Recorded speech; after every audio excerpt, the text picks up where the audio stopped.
13절 말씀입니다. 함께 봉독하시겠습니다. 시작. 말씀은 살아있고 활력이 있어 좌우에 날선 어떤 검보다도 예리하여 혼과 영과 및 관절과 골수를 찔러 쪼개기까지 하며 또 마음의 생각과 뜻을 판단하나니 지으신 것이 하나도 그 앞에 나타나지 않음이 없고 우리의 결산을 받을 시리의 눈앞에 만물이 벌거벗은 것 같이 드러나느니라. 아멘.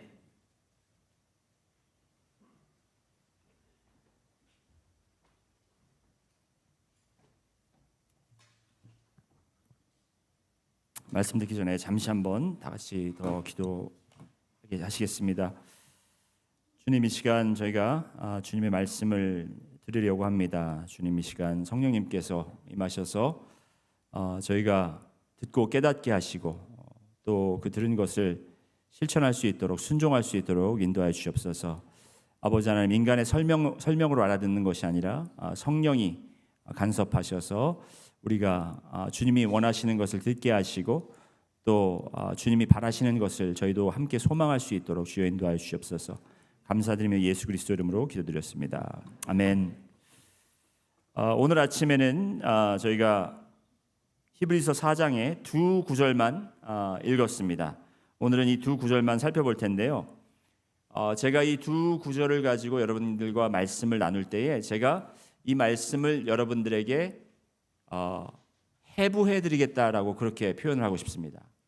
말씀을 해부한다라는 표현은 우리가 그렇게 익숙하지가 않잖아요. 그런데 성경을 가르치는 그리고 성경을 공부하는 사람의 입장으로서는 말씀을 해부한다라는 표현을 가끔 쓰긴 합니다.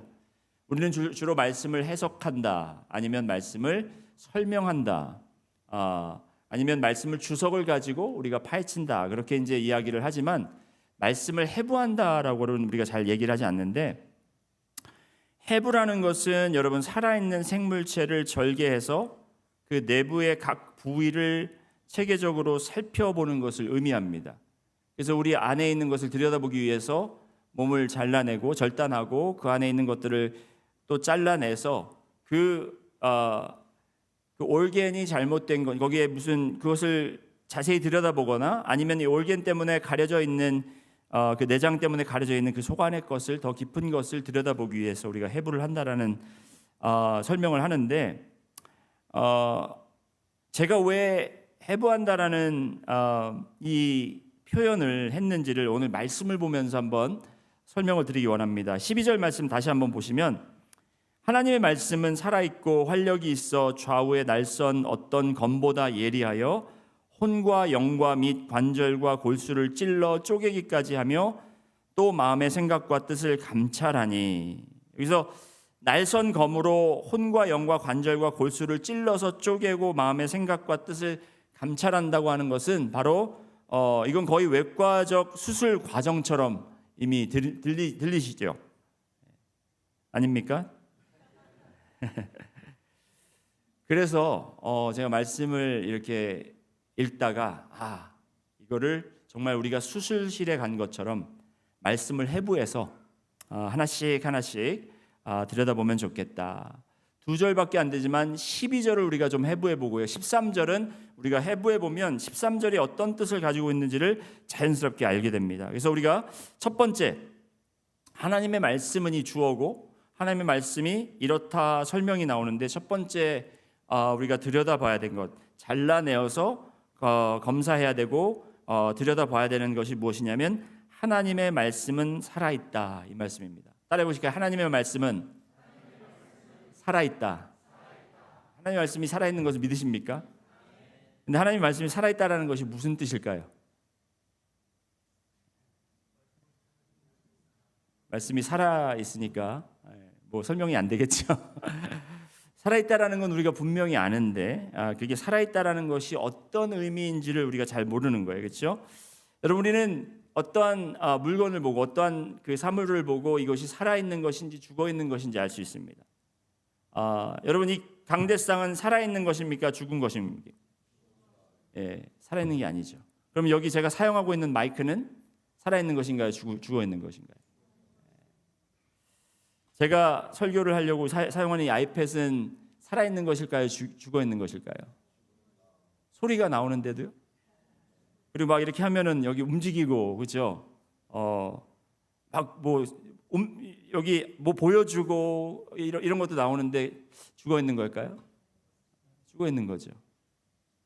그렇다면 저 뒤에 있는 그 꽃꽂이한 이 꽃은 죽어있는 걸까요? 살아있는 걸까요? 예, 살아있는 걸까요? 죽어있는 걸까요?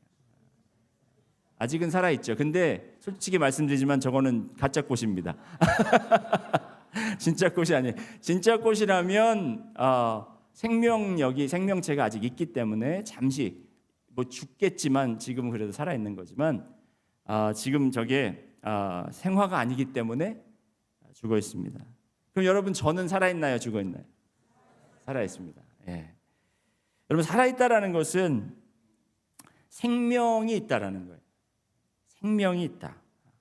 말씀에 생명이 있다라는 것은 말씀 자체에 생명이 있다라고 우리가 생각할 수도 있지만 말씀이 생명력을 가지고 있다.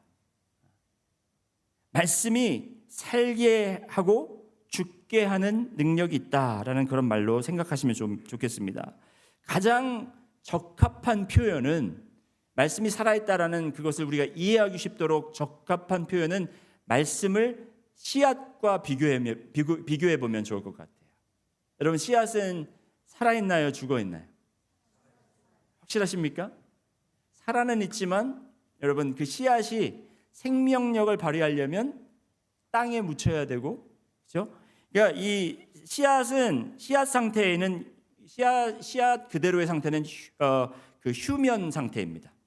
아직도 그 잠재력, 생명의 잠재력이 있지만 이것이 흙에 심겨져야 되고 물을 받아야 되고 햇빛을 받아야만, 그리고 그 씨앗이 썩어지면서 이제 생명이 거기서 뿌리가 내려지고 싹이 나고 거기에서 가지가 생기고 열매가 맺히는 것입니다.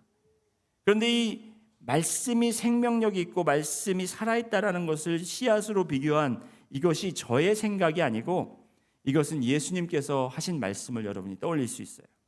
마태복음 13장에 씨 뿌리는 자의 비유가 나옵니다. 씨 뿌리는 자의 비유지만 우리가 그 비유를 네 가지 종류의 땅의 비유라고도 이야기할 수 있겠죠.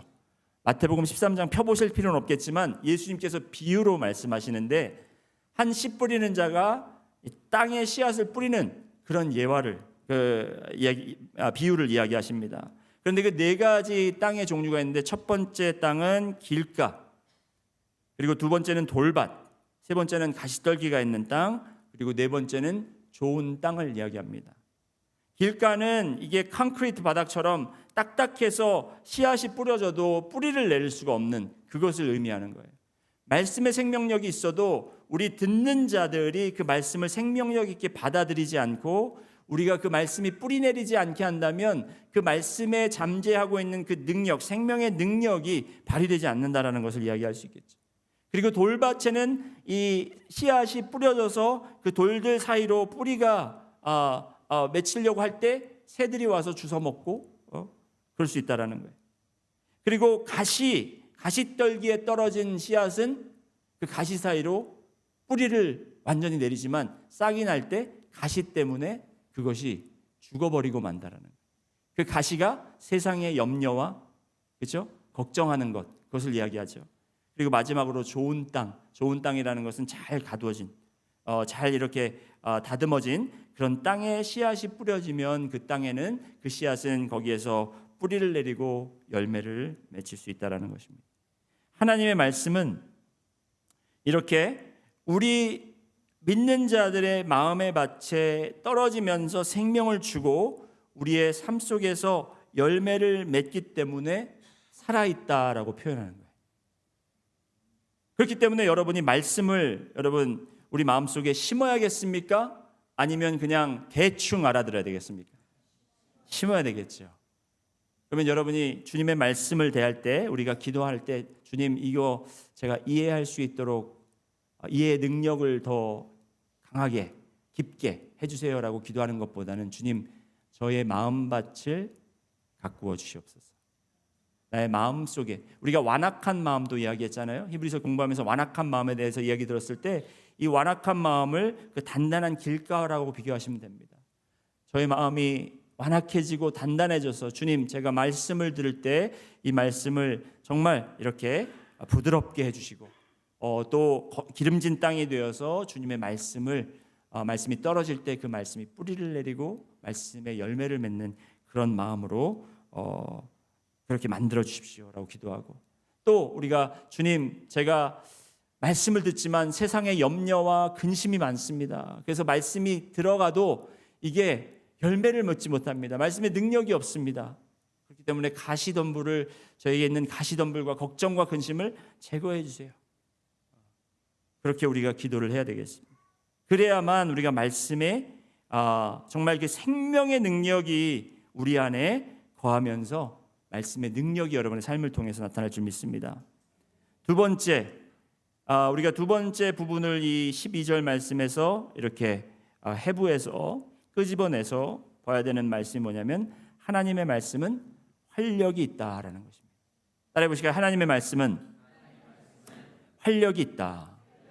활력이 있다라는 것은 활발하게 움직인다라는 거예요. 말씀 자체가 막 이렇게 다리가 달려서 움직여서 여러분이 원하지도 않는데 그냥 막 이렇게 찾아가고 여러분을 하는 그런 이야기를 하는 것이 아니라, 말씀이 생명력 있다라는 것과도 비슷한 말씀인데, 말씀을 받은 사람이, 말씀을 깨달은 사람이, 말씀이 떨어진 그 마음밭이 말씀과 하나가 될 때 그 말씀을 통해 그 사람이 활동하게 되고, 그 말씀을 통해 우리가 순종할 때 그 말씀이 여러분과 교회를 통해 이루어진다라는 그런 말씀, 그런 이야기를 하고 있는 것입니다. 그 표현은, 그걸 가장 잘 나타내신 분이 바로 예수님이에요. 말씀과 하나가 되고 이 말씀에 활력이 있다라는 것을 보여주신 분이 바로 예수 그리스도라는 거예요. 요한복음 1장 14절에 말씀이 육신이 되어 우리 가운데 거하심에 우리가 그의 영광을 보니 아버지의 독생자의 영광이요 은혜와 진리가 충만하더라. 말씀이 육신이 되었다는 것은 바로 하나님의 그 말씀이, 여러분 정말 특히 이방인들, 여러분과 저에게는 이 하나님의 말씀과 율법이 아무런 상관이 없었던 사람들이에요. 하지만 이 말씀, 보이지 않는 하나님과 우리가 듣지 못했던 이 율법과 말씀의 완성이 바로 예수 그리스도를 통해서 이루어졌기 때문에, 그 예수 그리스도를 보면 하나님의 말씀이 진리고, 그리고 하나님의 말씀에 능력이 있다라는 것을 알 수 있다라는 거예요. 그 말씀과 예수님의 육신이 하나가 되어서 예수님께서 이 땅에 오셨고, 그리고 이 땅에서 하나님의 말씀에 완벽하게 순종함으로 말미암아 그가 십자가에 달려 돌아가셨고 죽으셨고, 그리고 또 사흘 만에 부활하셔서 죽음을 이기시고 승리하셨기 때문에 그것을 보고 듣고 믿는 자들마다 영생을 얻게 하셨다라는 겁니다.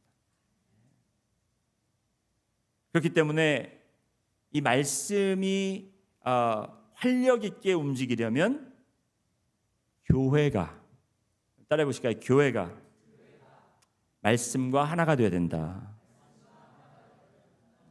교회는 누구죠? 우리라고 하기 전에 나부터 시작합니다. 나, 그리고 내 옆에 있는 자매님, 형제님들. 그래서 우리가 전체 교회가, 우리가 하나님의 말씀과 하나가 돼야 한다라는 것입니다. 여러분, 우리 교회를 위해서 기도할 때 우리가 교회의 무슨 안전함과 그리고 자녀들과 또 선교와 또 우리 교회가 기도 열심히 하는 이런 교회를 위해서 기도를 할 수가 있겠지만, 우리가 가장 우선적으로 기도해야 되는 것은 말씀과 하나가 되는 교회가 되어야 된다는 것입니다. 제가 몇 번 말씀드렸었는데, 예전에 제가 달라스에서 섬길 때 저희 교회에 부흥의 강사로 오셨던 목사님이 계세요. 그분 이름이 로버트 오 목사님이에요. 로버트가 그 영어 닉네임으로 밥이거든요. 밥 오, 그걸 빨리 한번 발음해 보세요. 바보 목사님. 바보 목사님이 오셔서 정말 바보 같지 않은 말씀을 해주셨는데, 그 말씀이 바로 세상 사람들은 성경을 읽지 않고 성도들을 읽는다. 여러분, 교회 밖에 있는 사람들이 뭐 궁금해서 성경을 찾아볼 수는 있겠지만 하나님의 말씀과 진리를 찾기 위해서 성경을 읽지는 않습니다. 그렇다면 그들은 누구를 읽습니까? 성경을 하나님의 말씀이라고 고백하는 성도, 교회를 읽는다라는 거예요. 그런데 우리가 말씀과 하나가 되지 않은 상태로 우리는 교인이다 하면 여러분, 우리는 세상에 하나님을 잘못 반영하고 있는 것이겠죠. 세상 사람들이 하나님에 대한 오해가 많습니다. 하나님에 대해서 잘못 이해하고 있습니다.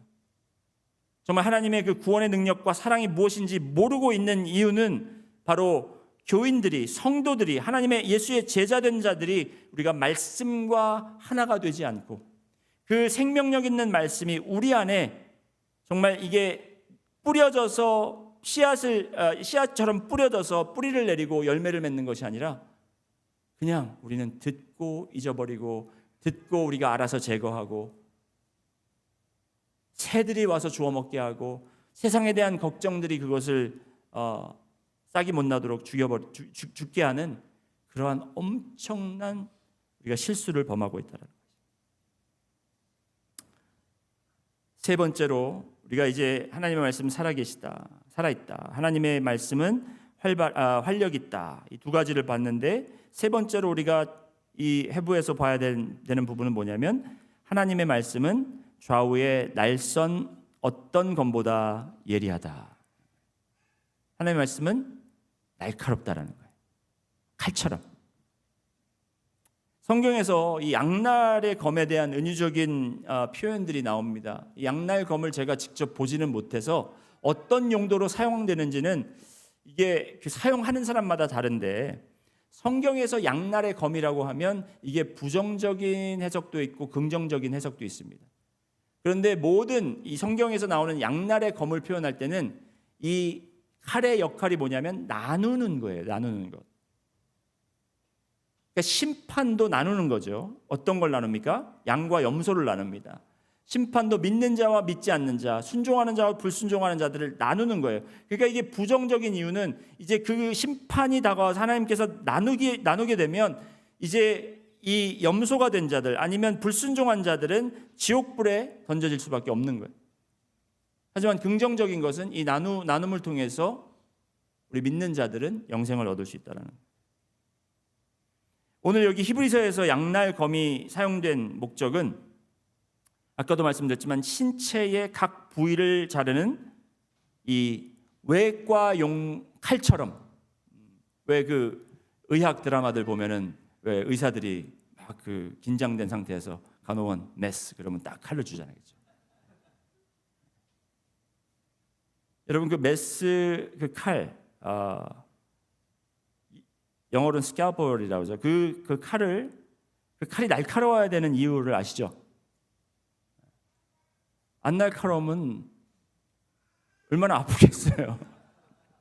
상상해 보시죠. 여러분 수술대 올라가 있는데 칼이 날카롭지 않아 가지고 막 진짜 의사가 땀을 뻘뻘 흘리면서 이거 왜 이렇게 안 잘리지? 조금만 이제 마약이 아니고 뭐죠? 마취약. 의학 드라마에서 지금 이게 범죄 드라마로 옮겨갔습니다. 마취가 풀어지지 않은 상태, 이제 풀어지려고 하는데 이게 아직도 안 잘리는 거 조금만 참으세요. 거의 됐습니다. 이거 왜 이렇게 안 잘려? 이렇게 하는 게 아니라 정확하고 신속하고 빠르게 이게 잘려야만 여러분 그것을 효과적으로 잘라내고 제거하고 또 시술을 할 수 있기 때문이라는 거죠.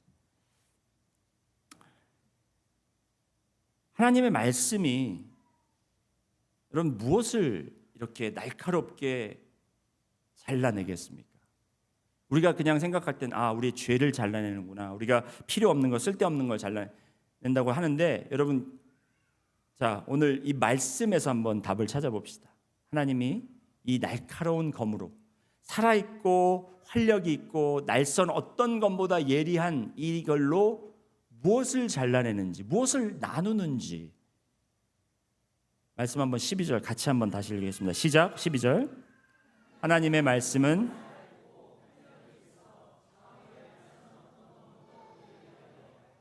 혼과 영과 및 관절과 골수를 찔러 쪼개기까지 하며. 자, 거기까지. 뭘 자른다고요? 혼과 또 영과 관절과 골수를 찔러서 쪼개기까지 한답니다. 자, 우리가 이래서 말씀을 우리가 자세히 들여다봐야 되는 필요가 있는 거예요. 모든 인간은 육체와 영과 혼으로 구성이 되어 있습니다.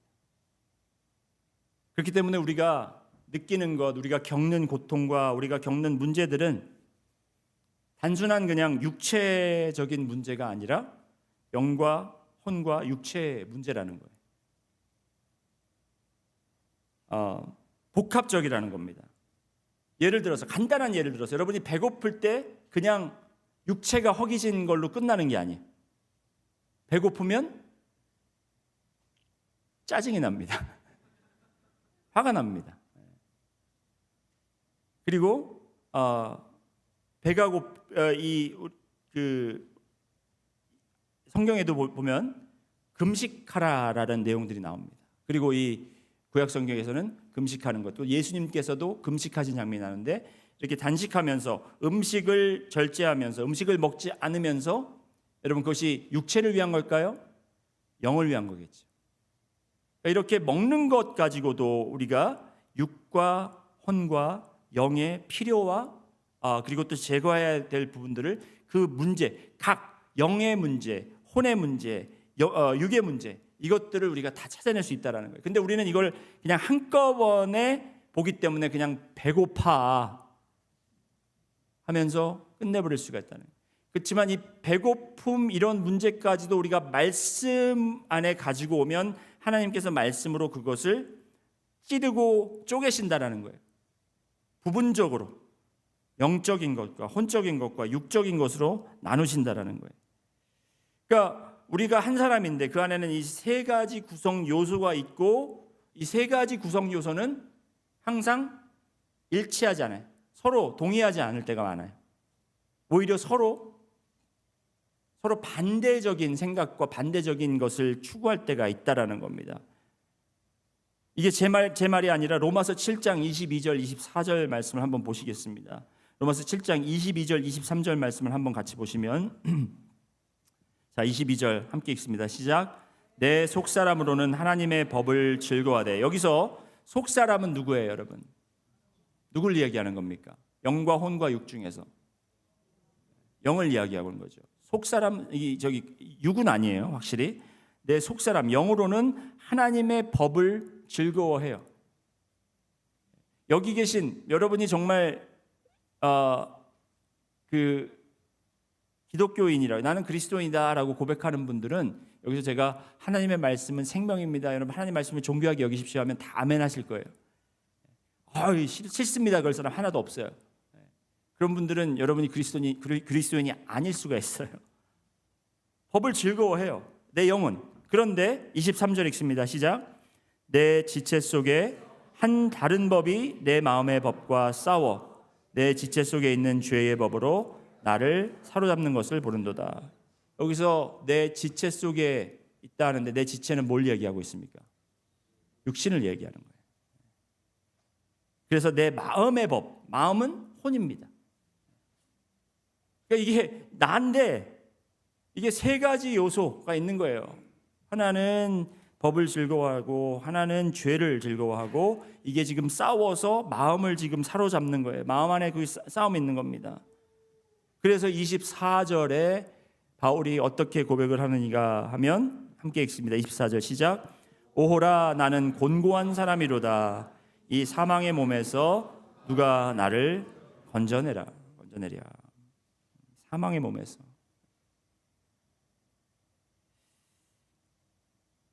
누가 나를 이 혼과 영과 육의 이 문제에서 나를 separate, 나를 이렇게 나눠 주시랴, 지금 그렇게 고백하는 거예요. 나는 자꾸 정말 좋은 것을 추구하고, 나는 선한 것을 추구하고, 나는 하나님을 따르기 원하고, 내 마음속에는 주님을 더욱더 알기 원하고, 주님을 간절히 찾기 원하는데, 내가 이 육체 속에 거하고 있기 때문에 계속 지금 이 싸움이 되니까, 그리고 이걸 어떻게 해결할 수가 없으니까 누가 나를 건져내리요. 오늘 이 말씀을 가지고 히브리서에서 답을 찾는다면 어떻게 하면 우리가 건짐을 받을 수 있겠어요? 어떻게 하면 구원 얻을 수 있겠어요? 이 문제, 여러분도 다 겪고 있는 이 문제. 내가 마음에는 용서하고 싶은데 내 영은 용서하라고 하는데 내 육에서 용서를 못하는 이런 문제, 이런 문제가 있을 때 여러분 뭐가 해결책이에요? 죽음이에요. 죽어야만 해결이 돼. 왜냐하면 죽음이라는 건 영과 육이 나뉘어지는 거잖아요, 그렇죠? 그래서 새로운 육체를, 영화로운 육체를 하나님께서 주시는 것인데, 그런데 죽지 않고도 우리가 해결할 수 있는 방법이 있다라는 겁니다. 그게 뭐예요? 말씀이 여러분의 영과 혼을 쪼개고 찌르고 나누게 하라. 우리가 죽어야만 이 나뉘어질 수 있는 것을 하나님 말씀 앞에 우리를 가지고 오면, 하나님 앞에 우리가 온전히 서면 우리가 그 말씀으로 수술대에 오르게 되고 그 말씀으로 우리가 결단되고 나뉠 수가 있다는 거예요. 그 말씀을 우리가 묵상하고 우리가 그 말씀을 붙잡는 동안은, 그러니까 우리가 말씀을 붙잡아야 되겠습니까? 말씀을 놓아야 되겠습니까? 붙잡아야 되겠죠. 대답은 참 잘하세요.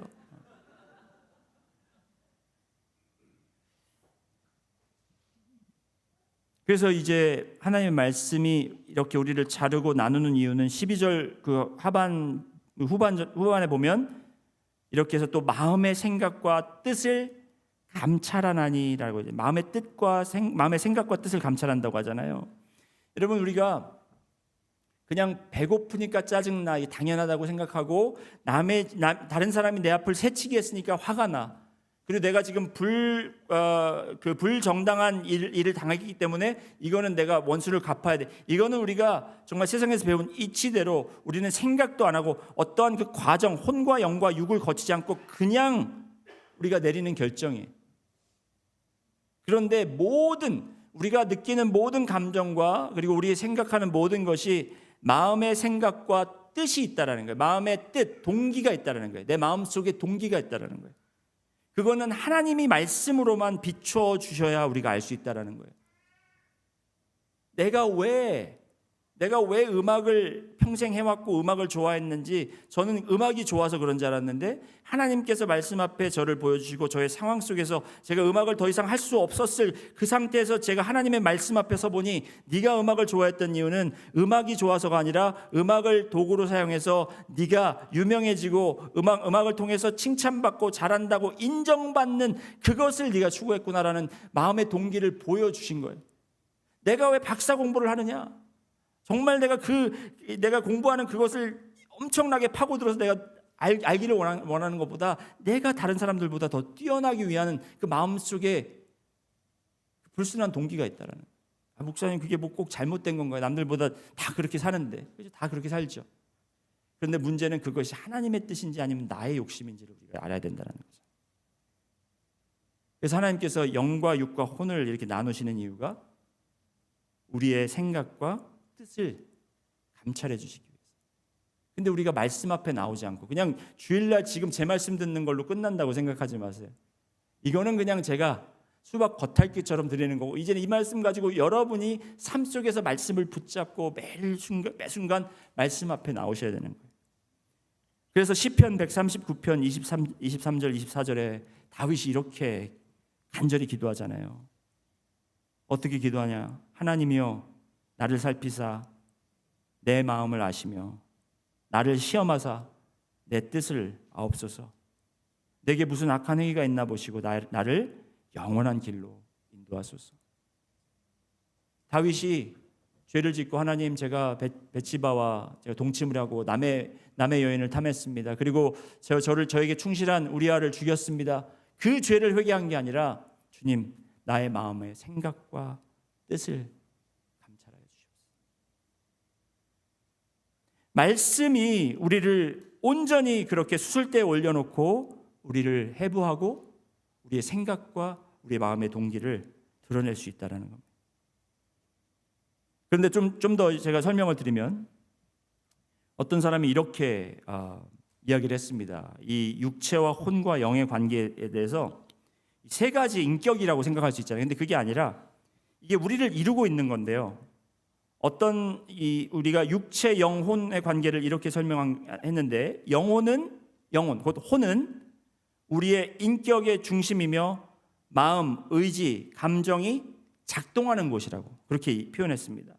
그래서 우리는 혼에서 육체의 욕망을 따를 것인지 성령의 뜻을 따를 것인지를 결정한다고 합니다. 그러니까 이 소울, 이 혼은 인생의 법정과도 같다라는 거예요. 참 표현이 멋있죠. 인생의 법정.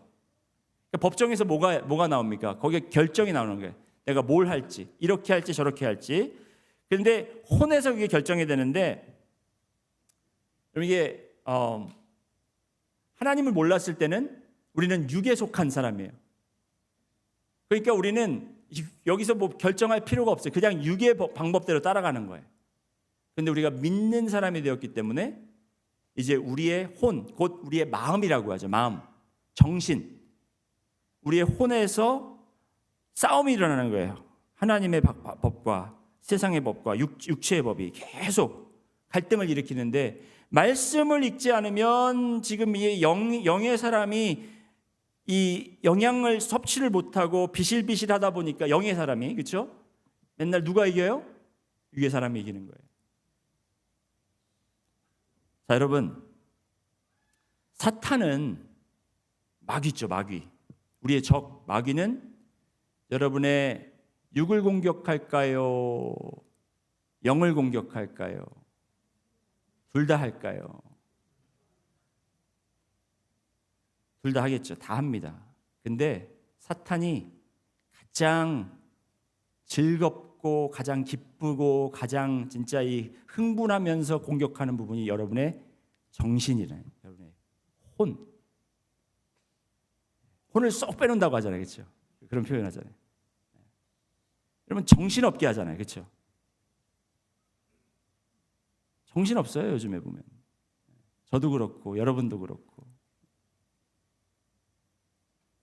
제가 예전에도 말씀드린 것 같은데, 저희가 하도 정신없어 그러니까 우리 둘째 아이가 어렸을 때 3살인가 4살, What's 정신없어? 그랬더니 큰애가 지가 막 3살 차이죠. 3살 더 자기가 아는 것처럼 You don't even know that? 그러면서 그것도 몰라? That means we don't have lunch. 점심 없다고.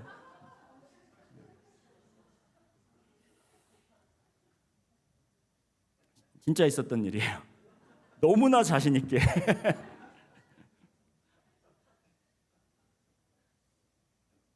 여러분, 사탄은 여러분의 마음과 여러분의 양심과 여러분의 생각을 지금 노리고 있어요. 그래서 그걸 자꾸 지금 여러분 정신을 쏙 빼놓게, 뭐 때문에 바쁘게 계속해서 거기다가 우리가 생각할 거, 염려할 거, 근심할 거를 자꾸 집어넣어 주는 거예요. 그러니까 우리가 뭐 이 법정, 거기서 무슨 영의 원함과 육의 원함이 이게 안 되는 거예요. 그래서 우리가 새 사람이 되었는데도, 하나님 안에서 우리가 새 피조물이 되었는데도 옛날 세상 사람들처럼 똑같이 세상 사람들과 걱정하고 똑같이 그렇게 걱정하고 염려하다 보니까 그냥 예전 습성대로 예전에 결정하던 방법대로 우리가 결정하고 하나님의 영광을 드리는 것을 찾는 것보다는 나의 육의 유익과 나의 안전과 나의 안락을 찾고 있는 거예요. 우리 정신세계가 지금 사탄이 지배하고 있으니까.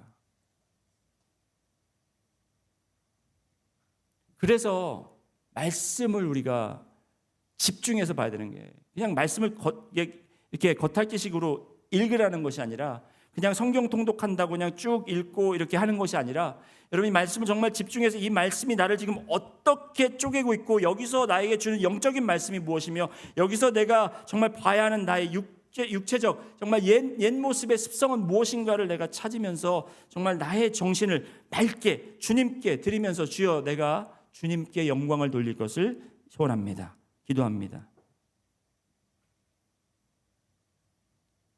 여러분 고린도후서 4장 4절 말씀 한번 보실까요? 제가 이렇게 드리는 말씀을 이게 성경으로 제가 이렇게 레퍼런스를 드려야지, 이게 박래희 목사 말이 아니라 성경에서 정말 이렇게 말을 하고 있구나. 고린도서 4장 4절 같이 한번 읽겠습니다. 시작. 그 중에 이 세상에 신이 믿지 아니하는 자들의 마음을 혼미하게 하여 그리스도의 영광의 복음의 광채가 비치지 못하게 하니 그리스도는 하나님의 형상이니라. 이 세상에 신이 믿지 아니하는 자들을 뭐를 혼미하게 한다고요? 마음을. 에베소서 4장 22절 23절도 한번 읽어보시겠습니다. 에베소서 4장 22절 23절 시작. 너희는 유혹의 욕심을 따라 썩어져가는 구습을 따르는 옛사람을 벗어버리고 오직 너의 23절 오직 너의 심령은 곧 마음이에요. 심령이 새롭게 되어. 로마서 12장 2절 우리가 잘 아는 말씀인데 한번 보실까요? 로마서 12장 2절 시작. 너희는 이 세대를 본받지 말고 오직 마음을 새롭게 함으로 변화를 받아 하나님의 선하시고 기뻐하시고 온전하신 뜻이 무엇인지 분별하도록 하라. 마음이 변해야 된다는 거예요. 이 마음을 우리가 주님 앞에 가지고 나와야 하는 거예요. 그래서 우리가 말씀이 집중이 안 되는 이유는 우리의 마음이 아직도 이 사탄의 지배 아래 있기 때문에 그래요. 그래서 우리가 이것을 선포하고 주여 저의 마음을 이제 더 이상 사탄에게 빼앗기지 않겠습니다. 저의 마음을 주님께 드립니다. 제 마음을 변화시켜 주십시오. 하고 그렇게 우리가 나와야 된다는 거예요. 여러분 사탄이 우리의 생각을 혼미하게 하는데 성공하면 이제 우리는 하나님의 뜻을 분별하지 못하고 육체적 욕망에 끌려가게 되어 있는 거예요.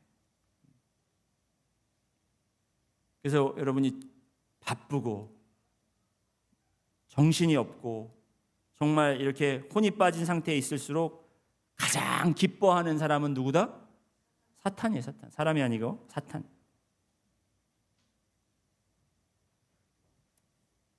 자, 이제 여러분 우리가 이 12절을 제가 사실 원하는 만큼 해부하지 못했어요. 시간상. 그래도 우리가 이 한 문장씩 한 문장씩 말씀에 대해서 우리가 이렇게 띄어내서 보니까 여러분 어떤 결과가 여러분의 마음속에 어떤 생각이 드시나? 이게 무슨 말씀을 하고 있는 것 같다. 제가 사실 이렇게 설교 준비하면서 바랬던 거는 이거예요. 이렇게 내가 해부해서 말씀드리면 우리 성도님들, 능력침례교회 성도님들 너무나도 이제 그리스도 안에서 성숙하시고 또 똑똑하시 지혜로우신 분들이니까 이 답이 나올 텐데 그 답은 뭐냐면 내가 말씀을 해부하는 것이 아니라 말씀이 나를 해부하는구나. 그 답이 나와야 된다. 여러분 내가 말씀을 읽고 내가 말씀을 해석하고 내가 말씀에 뭐 이거 찾는 것이 아니라 말씀이 나를 읽게 해야 돼요.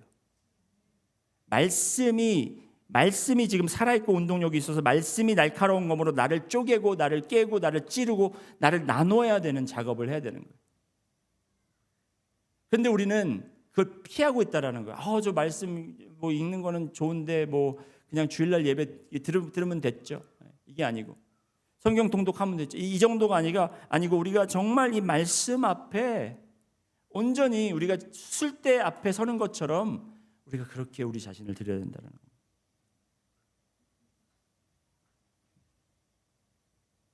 그럴 때의 13절은 그래서 결론이 우리가 그렇게 말씀 앞에 서서 수술대처럼 서서 말씀이 나의 혼과 영과 육을 쪼개고 깨고 찌르고 나누면 어떤 결론이 있는가? 13절 보시면 지으신 것이 하나도 그 앞에 나타나지 않음이 없고 우리의 결산을 받으실 이의 눈앞에 만물이 벌거벗은 것 같이 드러나느니라. 여러분 제가 우리 김효성 장로님 치과 의사신데 제가 치과 가는 걸 별로 안 좋아해요. 혹시 치과 가는 거 좋아하시는 분 계신가요? 제가 궁금해서. 저만 그런가 아니면 하도 옛날에 그 호러 무비를 많이 봐가지고 치과 의사들이 좀 이렇게 클래식 음악 굉장히 조용한 거 틀어놓고 그질 하면서 막 그게 입 벌려놓고 말도 못하게 하면서 막 고통 주는 그리고 제 입을 벌리고 있는 자체가 너무 부끄러워요. 그냥 누군가 내 속을 들여다보는 것 같아서.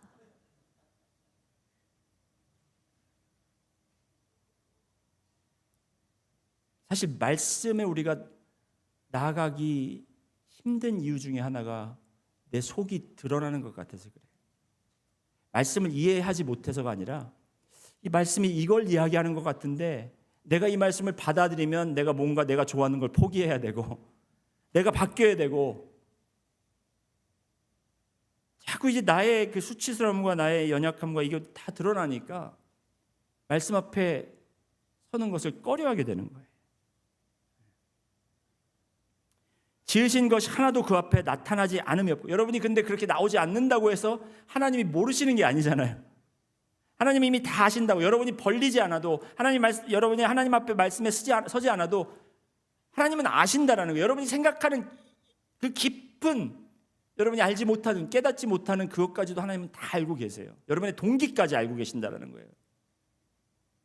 그런데 그거를 우리가 알고 주님 앞에 회개하고 우리가 바뀌어야 되는데, 그죠? 누가 좋기 위해서? 하나님이 좋기 위해서? 아니요. 여러분이 정말 그 생명력과 그 활력을 가지고 우리가 정말 말씀을 가지고 말씀 안에서 주신 그 은혜를 누리기 위해서. 자, 결론을 맺겠습니다. 그렇다면 하나님의 말씀을 우리가 대할 때, 하나님 앞에 말씀, 목사님 좋습니다. 우리가 하나님 앞에 말씀에 서는 거 좋은데 그럼 어떻게 하는 것이? 왜냐하면 제가 노력해봤습니다. 통독하려고도 해봤고 또 말씀을 외우려고도 해봤고 그런데 이게 너무 힘듭니다. 어떻게 하면 되겠습니까? 자, 우리가 이 마음을 드려야 된다 그랬지. 마음을 드린다는 것은 뭐냐면 우리가 이 말씀을 대하는 자세, 말씀을 대할 때 우리의 생각과 자세와 우리 상황들을 이거를 우리가 이겨내야 되는데, 첫 번째는 말씀을 대하는 자세 중에 하나가 하나님의 말씀이 여러분을 살필 수 있도록 하십시오. 하나님의 말씀이, 아까도 말씀드렸지만 하나님의 말씀이 여러분을 읽게 하셔야 돼요. 그러니까 내가 이 말씀을 통해서 이게 뭐 역사적으로 신학적으로 막 이렇게 하면서 내가 이걸 무슨 책을 공부하듯이 그렇게 외우려고, 여기에 있는 인포메이션을, 여기에 있는 정보를 내 머릿속에 넣으려고 하는 것이 아니라 이 말씀이 정말 우리의 영적 거울이다라고 생각하고 내가 비춰지는 그 모습을, 하나님을 통해서 내가 비춰주는 모습을 찾으려고 노력해야 된다는 거예요. 근데 여러분, 많은 분들이 거울을 볼 때나 사진을 찍을 때나 자기의 추 모습을 안 봐요.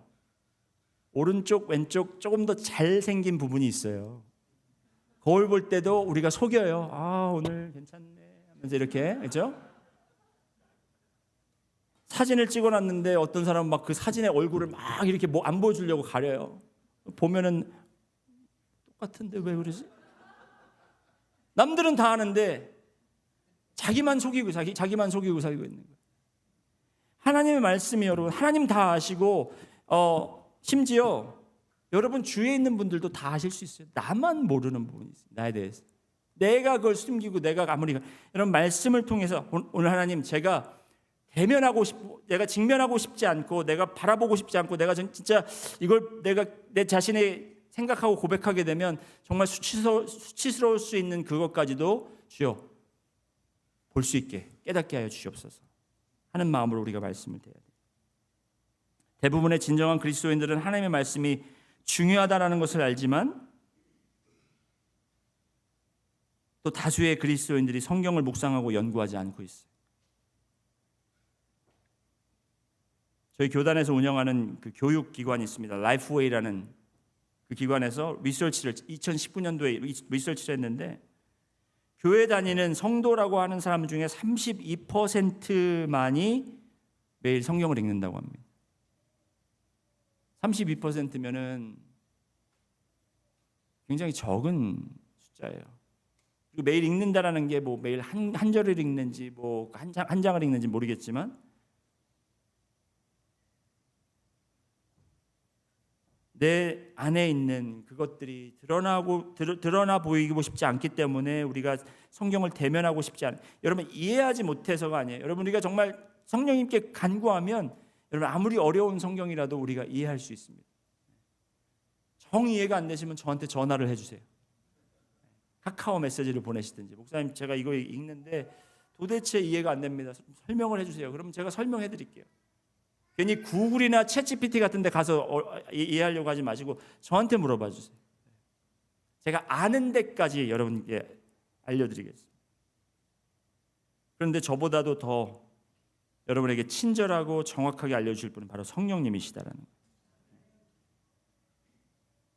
두 번째로 하나님의 말씀이 이제 나를 살피고 나를 검사하고 나를 읽도록 그렇게 하시고, 두 번째는 이제 하나님의 말씀이 여러분의 영과 혼을 나누어서 여러분의 영의 소원과 육체의 욕망을 동시에 드러나게 해달라고 우리가 말씀을 대할 때, 아까도 말씀드렸지만 하나님 제가 지금 너무 힘들어요, 제가 이것 때문에 힘들어요 하면서 사실 그 상황을 설명하잖아요. 그렇죠? 지금 누가 아파서, 제가 사랑하는 사람이 아파서 힘듭니다, 아니면 제 원수 때문에 힘듭니다. 사실 그 상황을 이야기하는데, 우리가 말씀 앞에 설 때 어떻게 기도를 하고 어떻게 말씀 바라보냐면 그 상황을 설명하려고 하지 말고 내 마음, 내가 육에서는 그 사람을 용서하고 싶지 않아요, 내가 육에서는 지금 미워함이 있습니다라고 고백하고, 하지만 주님께서 나의 영에게 하시는 말씀과 내 영에서 원하고 있는 것이 무엇인지 말씀으로 나눠서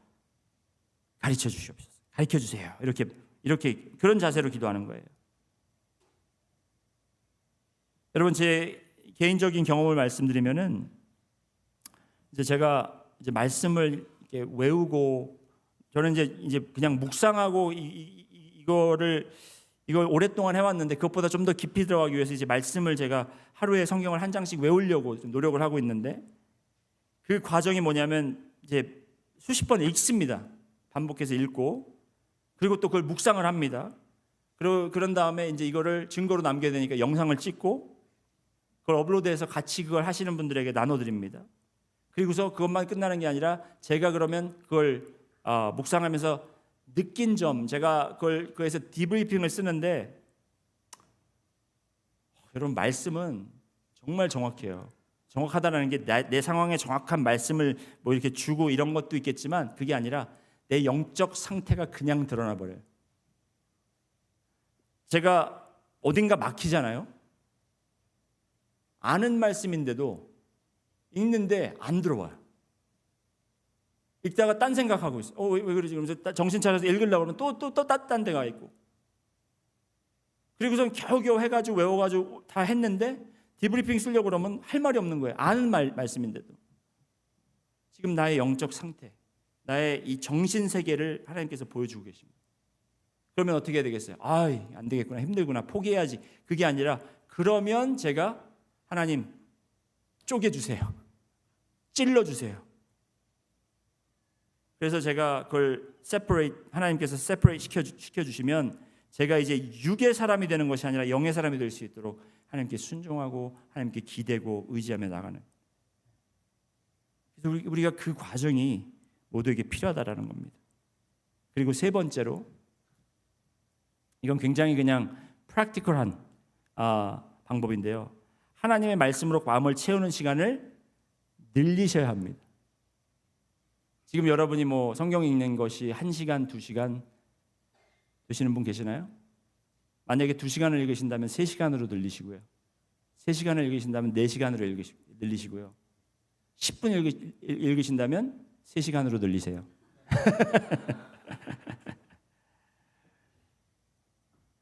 여러분, 우리가 시간 없다고 하죠, 바쁘다고 하죠, 다 이해합니다. 그런데 여러분이 지금 여러분 자신들에게 한번 이런 질문을 해보세요. 내가 지금 가장 관심 있고 내가 관심을 가지고 있는 것은 무엇인가? 내가 그 관심 있는 것 때문에 지금 내가 사용하고 있는 시간은 하루에 얼마 정도를 소요하고 있는가?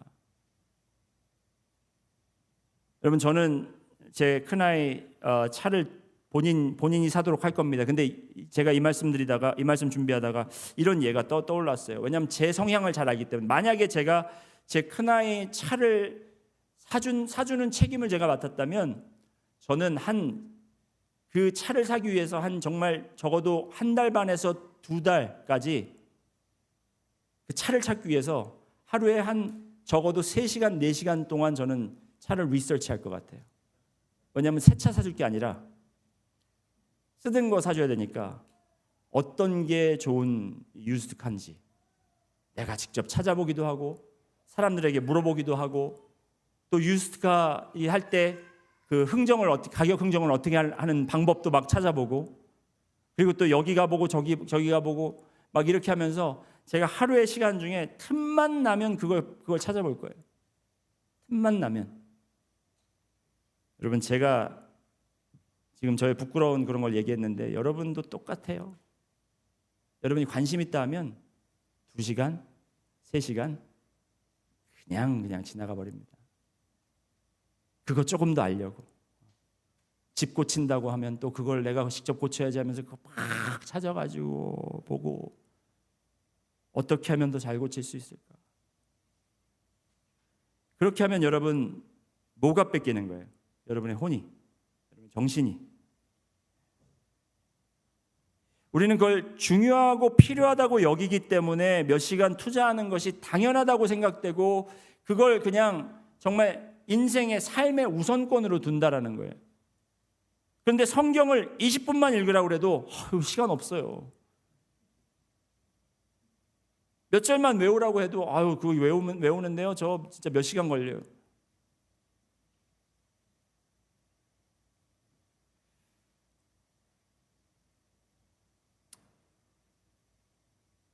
여러분 모르겠습니다. 우리 영어권 우리 포에마 교회에서는 이 말씀이 이 예가 좀 적용이 잘 됐을 것 같아요. 여러분들은 모르겠지만 여러분 그 넷플릭스에서 오징어 게임 마지막 시즌 3가 나왔잖아요. 파이널 시즌이 나왔잖아요. 보실 건가요? 안 보실 건가요? 이렇게 물어보면 되겠네요. 시즌 1, 2 보신 분 한번 손 들어보세요. 아니, 손 안 들어보셔도 됩니다. 시즌 1, 2 보셨다면 아마 3도 보실 텐데 그게 넷플릭스에서 그렇게 나오는 건 한꺼번에 나와요. 한꺼번에 나온다는 건 뭐예요? 한꺼번에 다 볼 수 있어요. 한꺼번에 다 보려면 몇 시간이 소요가 됩니다. 아무리 빨리 돌려도 몇 시간 동안 볼 수 있어요. 그거 보면서 시간 아깝다고 생각해 보신 적 있어요? 그런데 왜 말씀 읽을 때는 우리가 시간이 없다고 하고 아깝다고 하고 안 된다고 하고. 여러분 제가 여러분 책망하려고 하는 게 아니라 여러분 필요한 거 하셔야죠. 시간 투자하셔야죠. 하지만 그것이 여러분의 삶의 우선권이 되면 안 된다라는 거예요. 사실 제가 말씀드린 이런 거, 차 사주는 거, 그리고 집 고치는 거 필요하지만 이거는 여러분 우리의 여가 활동으로 할 수 있는 거예요. TV 보는 거. 그런데 그 여가 활동을 하기 위해서 우리가 이게 가장 중요하고 우리에게 생명을 주고 우리를 움직이게 하고 우리를 살게 하고 죽게 하는 그 말씀을 우리가 거절하고 피하고 있다면 여러분 우리는 하나님께 책망받아 마땅한 사람들이에요.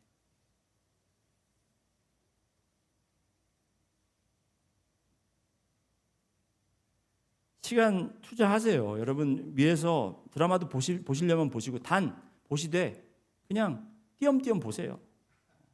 그거 안 없어집니다. 띄엄띄엄 보세요. 보시고 여러분 고칠 것도 띄엄띄엄 하세요. 단 여러분이 하나님의 말씀에 집중하시고 영과 혼과 육의 이러한 모든 필요함과 우리가 정말 주님께서 원하시는 것이 무엇인지를 우리가 올바로 깨닫고 그것을 먼저 우리가 선택하고 한 이후에 시간이 남으면 그걸 가지고 하시라는 거예요. 제발 여러분 내 삶의 우선권이 바뀌어서 그거 먼저 다 한 다음에 저 시간 없어요. 시간 안 돼요. 이렇게 말씀하지 말라.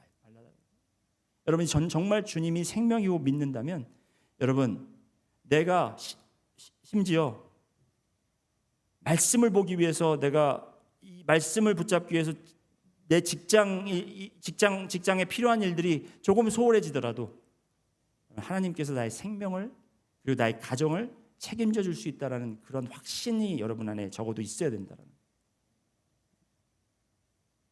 내가 정말 이 말씀을 붙잡고 살지 않으면 나는 금방 또 하나의 영과 육과 혼의 한 사람이 되어서 예전에 우리가 그렇게 육에 속한 사람들처럼 행동하고 결단하고 이러한 사람들처럼 계속 그렇게 반복되는 실수와 죄를 범하며 살 수밖에 없다는 거예요.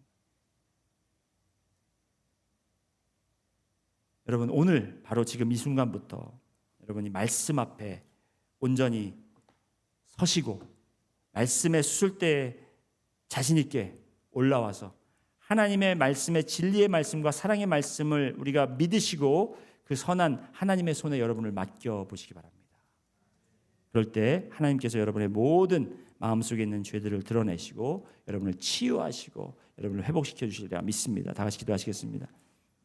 주님 감사합니다. 오늘도 저희가 이 말씀에 대해 특별히 아버지 하나님 지금 이 시대를 살고 있는 저희들에게는 우리의 정신을 빼앗길 것이 우리의 마음을 빼앗길 것들이 너무나도 많이 있습니다.